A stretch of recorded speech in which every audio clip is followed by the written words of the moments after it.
Lord, alam kong bibigyan mo ako ng blessing sa araw na ito. Panginoon, salamat sa bagong araw. Salamat sa bagong mga bagay na ibibigay mo sa akin.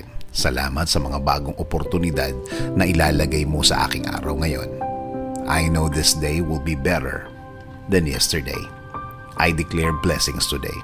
I declare provision. I declare healing today para sa akin at sa aking mahal sa buhay. Alam ko na kapag kayo ang kasama namin, Lord, things will be okay. Alam namin na magiging tama at tahimik ang lahat. Alam din namin na kasama namin ang proteksyon sa araw na ito. Proteksyon sa mga bagay na gagawa ng problema sa aming buhay. Sa mga taong walang alam gawin, kundi mang istorbo ng kapwa nila at gumawa ng mga kwentong imbento nila.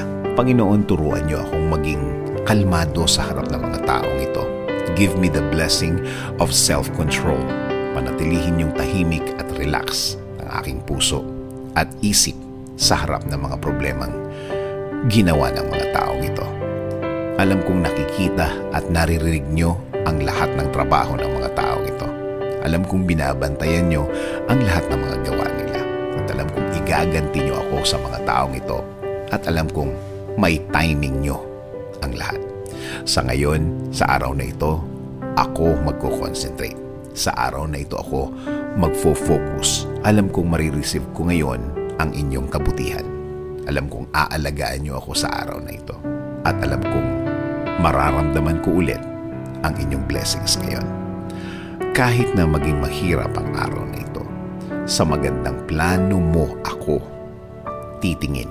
Sa magandang pangyayari na mangyayari ngayon, ako mag-aantay at alam kong matutuloy ang lahat.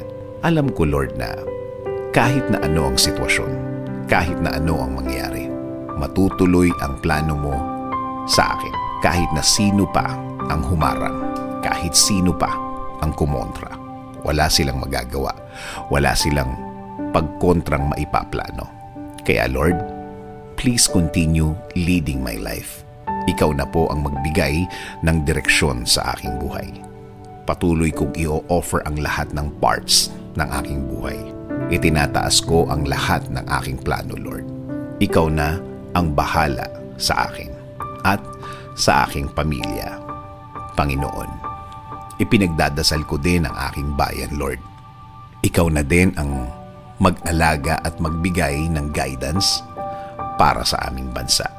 Ikaw na din ang magbigay ng wisdom para sa lahat ng aming leader sa bansa.